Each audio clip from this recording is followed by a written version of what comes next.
Return of the GOAT. Let's get it.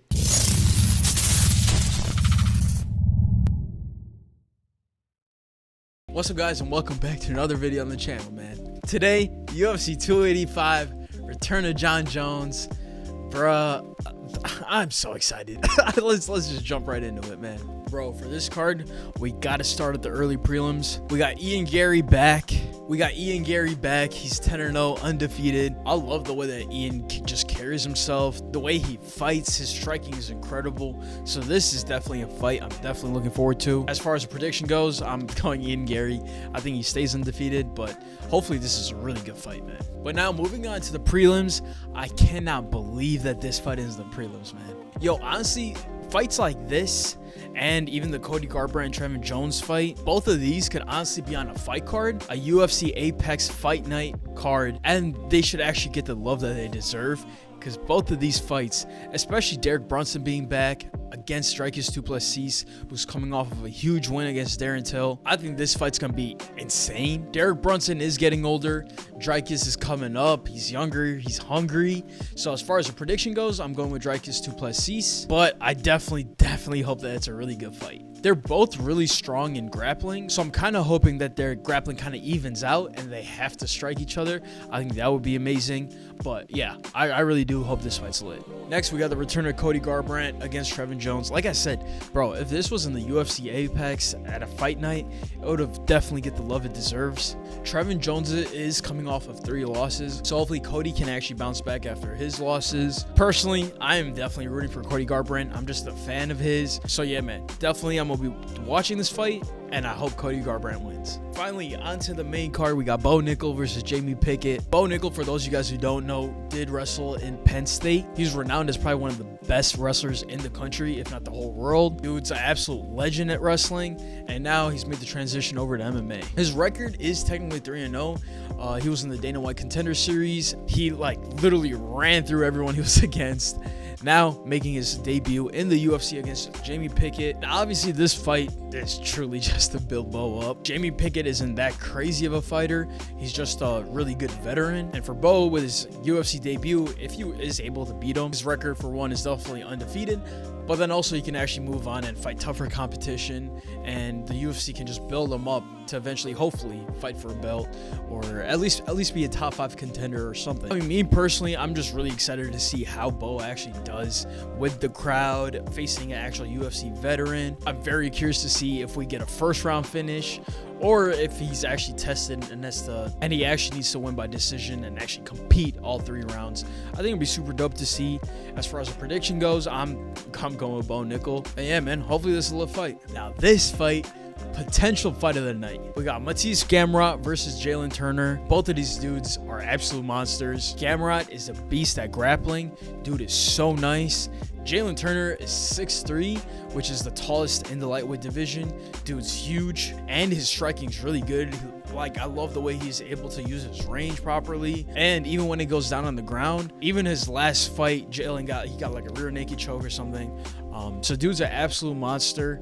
This fight is going to be amazing. I personally think that if it does end up on the ground, Gamrot's going to win, because either A, he's going to get the tap, or he's just going to be able to weigh on Jalen Turner and just get a decision win. If it stays standing though, I think Jalen Turner probably takes it, just because I feel like his striking is just way better. He has the longer reach, he has the better range. But yeah, man, this should be a super dope fight. As far as my prediction goes, I'm gonna lean towards Gamrot, because he's so relentless when it comes to his wrestling and just taking people down. So I do think it's gonna end up on the ground eventually, and when it does, I think Gamrot's gonna take it, man. Now we got Jeff Neal versus Shavkat Rakhmonov. Shavkat, as you guys can see, 16-0, undefeated.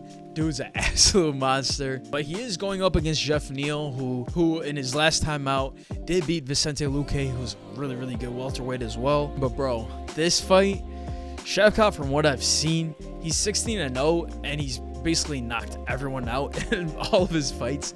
Like, dude's an absolute beast. And honestly, I don't think Jeff Neal can hang with him like that. And so because of that prediction, I'm going Shevkat again. I think he stays undefeated, goes 17-0, and he's got to get a top 5 opponent after this. I am really trying to see Shevkat versus Hamza Chimaev. I think that fight would be absolutely ridiculous, because this dude is basically the more humble Hamza. Like, he doesn't really talk as much. He's not on the mic going like, I'm gonna kill you, I'm gonna kill this guy, I'm gonna kill everybody. He's not talking shit, but dude's an absolute monster. He's a humble monster, and him versus Hamza Chimaev, if he's able to run through Jeff Neal, it would be one of the greatest fights ever. Like, I think it would be such an amazing fight. But yeah, my prediction, Shevkat Rakhmonov. Then we are on to the co-main. We got probably one of the most dominant champs ever in Valentina Shevchenko taking on Alexa Grasso. I mean, off rip, I would just say there's no way you bet against Valentina. She's just so dominant. She's so good. She's so well-rounded. She can grapple you. She can strike with you. She can literally do everything in the cage. And on top of that, she's just getting better. She's just training more. She's just getting better. Alexa Grasso, on the other hand, I think the one thing that she's really good at is her boxing.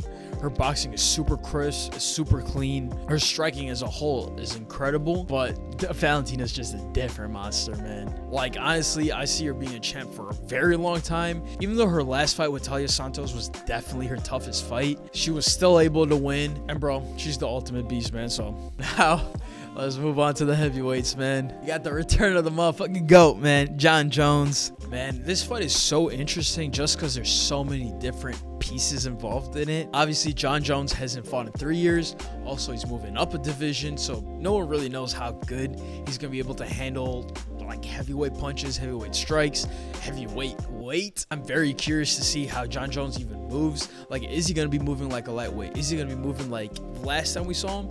Or is he gonna be slower? This whole week he's been talking about how much he's lifting. So does that mean that his punching power is increased? Personally, I think Jon's best bet is probably just to grapple with Cyril Gane. Just take him down real quick, just submit him. I think that should be Jon's game plan. Because Cyril, when it comes to striking, he's so light on his feet. His movement is incredible, especially for a heavyweight. And also, he's been competing so much more lately. So I mean, are we gonna see any type of run bros from Jon? No one knows. There's so many questions here.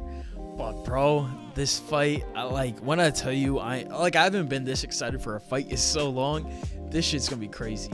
Like a heavyweight Jon Jones, I'm super looking forward to. And as far as the prediction goes, I'm not betting against Jon Jones, man.